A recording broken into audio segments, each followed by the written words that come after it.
नमस्कार दोस्तों, मैं गगन जांगीड़, व्याख्याता हिंदी।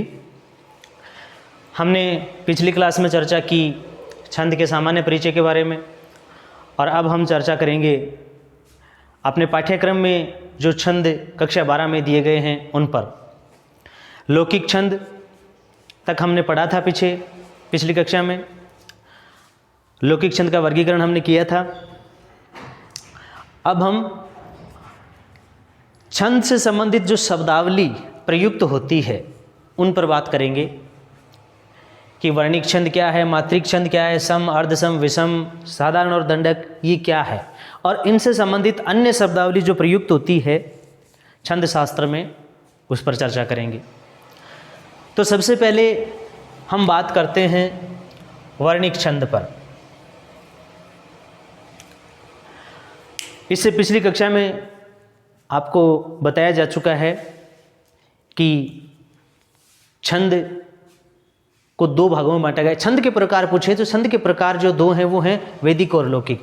लौकिक छंद के भेद पूछे तो वर्णिक और मात्रिक। तो वैदिक हमारे पाठ्यक्रम में है नहीं, लौकिक छंद है। लौकिक छंद के प्रवर्तक आचार्य पिंगल और इनकी छंद सूत्र सर्वप्रथम रचना मानी जाती है। वैदिक छंद के जो प्रवर्तक आचार्य यानी भगवान ब्रह्मा स्वयं हैं। वर्णिक छंद क्या है? तो जिस छंद की गणना यानी जिस छंद की गणना वर्णों के आधार पर की जाती है, वर्णों के आधार पर की जाती है, यानी जिस छंद की गणना वर्णों के आधार पर की जाती है वह वर्णिक छंद कहलाता है।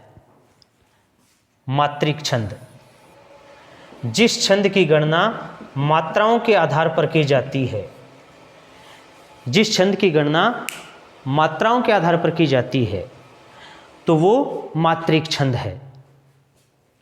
यानी वर्णिक छंद में वर्णों के आधार पर गणना होती है और मात्रिक छंद में मात्राओं के आधार पर गणना की जाती है। फिर है सम छंद। तो सम छंद क्या है?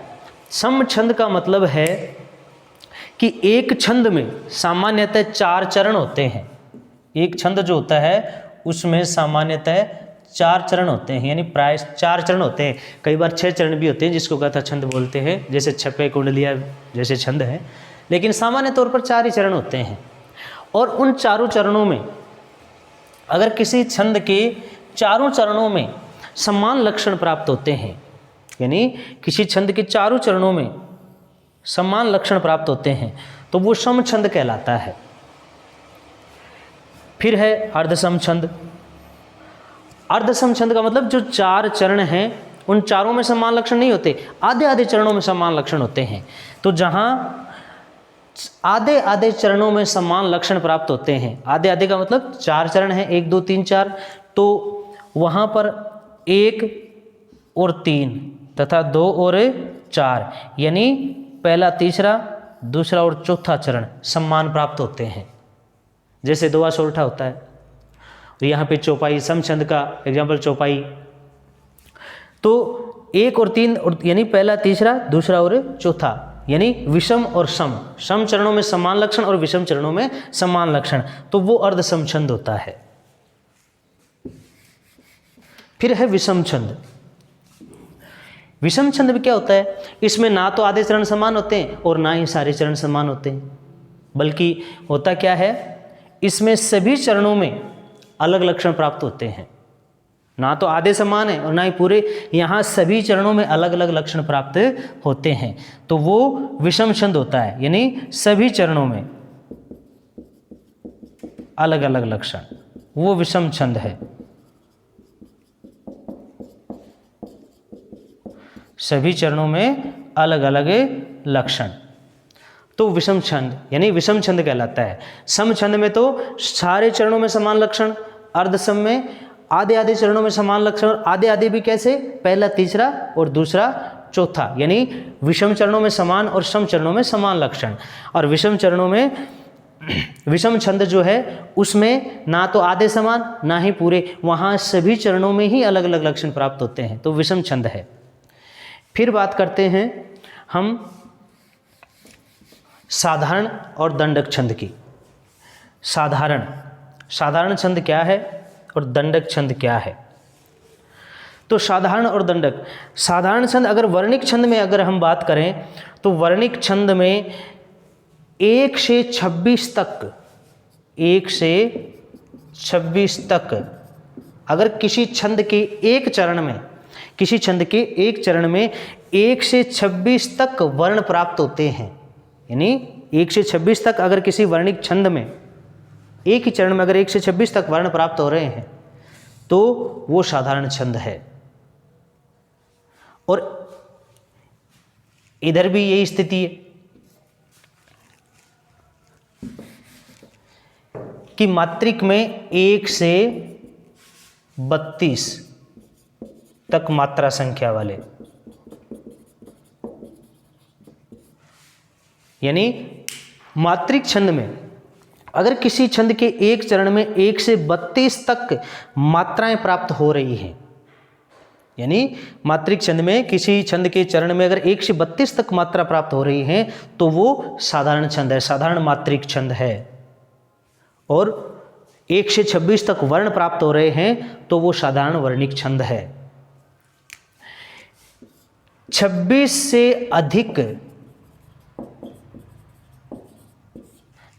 से अधिक वर्ण अगर चरण में प्राप्त हो रहे हैं तो वहाँ फिर वह साधारण नहीं, फिर वह दंडक श्रेणी का छंद है कि अगर 26 से अधिक वर्ण प्राप्त हो रहे हैं चरण में तो फिर वह वर्णिक छंद में दंडिक यानी दंडक श्रेणी का छंद है। और यहाँ यदि 32 से ज़्यादा मात्राएं प्राप्त हो रही हैं, यानी 32 से ज़्यादा मात्रा अगर छंद की किसी चरण में प्राप्त हो रही है तो वहाँ वह साधारण मात्रिक नहीं, फिर दंडक श्रेणी का छंद माना जाएगा। तो हम ये कह सकते हैं कि वर्णिक छंद में 1 से 26 तक वर्ण संख्या वाले और मात्रिक में 1 से 32 तक मात्रा संख्या वाले छंद तो साधारण श्रेणी के छंद हैं, और 26 से अधिक वर्ण संख्या वाले और 32 से अधिक मात्रा संख्या वाले जो छंद हैं वो दंडक श्रेणी के छंद हैं। तो ये हो गई छंद के बारे में बात कि वर्णिक, मात्रिक, सम, अर्धसम, विषम, साधारण और दंडक। अब हम बात करते हैं छंद से संबंधित शब्दावली पर कि जो शब्दावली हमारे छंदों में प्रयुक्त होती है, छंद से संबंधित जो शब्द प्रयुक्त किए जाते हैं उनका मतलब क्या होता है। वर्णिक छंद की अगर हम बात करें तो वर्णिक छंद में देखो विस्तृत चर्चा हम नहीं कर रहे हैं। वर्णिक छंद की जातियां भी होती हैं, 26 जातियां होती हैं, उन पर हम यहाँ बात नहीं कर सकते। तो छंद से संबंधित शब्दावली जो और छंद शास्त्र में प्रयुक्त होती है उस पर हम चर्चा करते हैं। सबसे पहले जैसे मैं शब्द लेता हूँ तो यति, ये एक ऐसा शब्द है जो अक्सर आपको छंद में देखने को मिलता है कि यति क्या होती है। तो यति का मतलब है, जो अर्थ देखते हैं वो है विराम या विश्राम, विराम या विश्राम। यति का अर्थ क्या होता है? विराम या विश्राम। अगर हम किसी भी छंद का वाचन करते हैं, किसी भी छंद का वाचन करते हैं और वाचन करते समय जहाँ हम विराम या विश्राम लेते हैं, विराम लेते हैं या विश्राम लेते हैं, यानी एक जो ठहराव आता है उसे यति कहते हैं। यानी किसी भी छंद का वाचन करते समय जो विराम या विश्राम लिया जाता है उस विराम या विश्राम को ही यति कहा जाता है। निंदक नियरे राखिए, यहाँ राखिए कि निंदक नियरे राखिए, आंगन कुटी छवाए, तो यहाँ निंदक नियरे राखिए, यहाँ हमने विराम लिया राखिए, यहाँ तो यहाँ यति आती है। आंगन कुटी छवाए, फिर आगे यति आती है, तो इसको यति कहा जाता है। अगला जो शब्द आता है वो है यति के बाद गति, यति के बाद गति। ये शब्द भी हमें छंद में देखने को मिलता है। गति का मतलब है उतार चढ़ाव, उतार चढ़ाव, यानी आरोह है अवरोह है, आरोह है अवरोह है। किसी भी छंद का वाचन करते समय जो स्वर का उतार चढ़ाव होता है, स्वरों में जो उतार चढ़ाव आता है, जो आरोह है अवरोह है, यानी कभी ऊपर कभी नीचे जो उतार चढ़ाव आता है, उसे ही छंद की गति कहा जाता है। इसके बाद अगला शब्द आता है दल। दल से पहले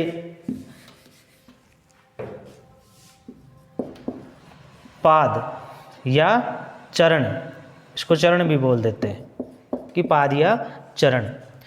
तो सामान्यतः या प्राय एक छंद में 4 चरण होते हैं, यानी एक छंद में 4 चरण होते हैं, एक छंद में 4 चरण होते हैं। तो उन 4 चरणों में किसी भी छंद का चतुर्थ भाग, यानी कोई भी छंद होता है उसमें 4 चरण हैं, तो उस छंद का चतुर्थ भाग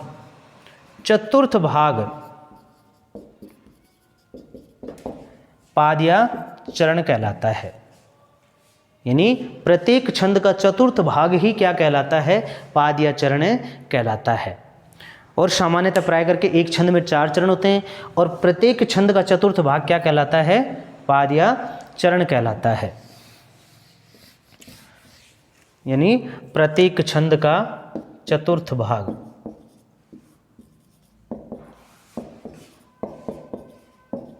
चतुर्थ भाग। अब है दल। दल का मतलब है कि जब कोई किसी भी छंद, यानी कोई भी छंद हम लिखते हैं तो लिखते समय उसमें जैसे 4 चरण हैं, पहला चरण, दूसरा चरण, तीसरा चरण, चौथा चरण। उसमें जब हम एक से अधिक चरण एक ही पंक्ति में एक साथ लिख देते हैं तो वहाँ उसे फिर चरण नहीं कहा जाता, फिर वहाँ उसे दल के नाम से पुकारा जाता है। यानी एक से अधिक चरण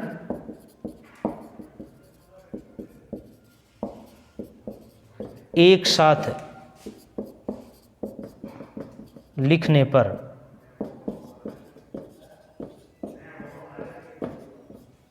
एक से अधिक चरण एक साथ लिखने पर उसे दल के नाम से पुकारा जाता है।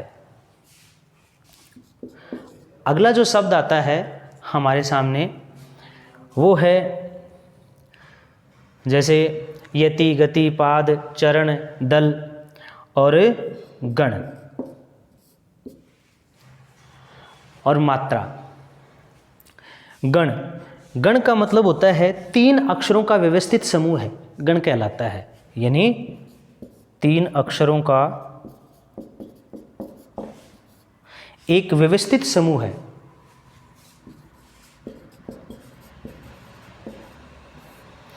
तीन अक्षरों का व्यवस्थित समूह है, क्या कहलाता है? गण कहलाता है। और हमारे हिंदी साहित्य में या साहित्य जगत में या काव्य शास्त्र में, जो काव्य शास्त्र का जो अपने काव्यांग परिचय यहाँ पर पढ़ रहे हैं, छंद, तो वहाँ पर जो गणों की संख्या है वो 8 मानी गई है। और इन 8 गणों को एक साथ एक सूत्र के रूप में लिखा जाता है कि यह माता राजभान सलगा,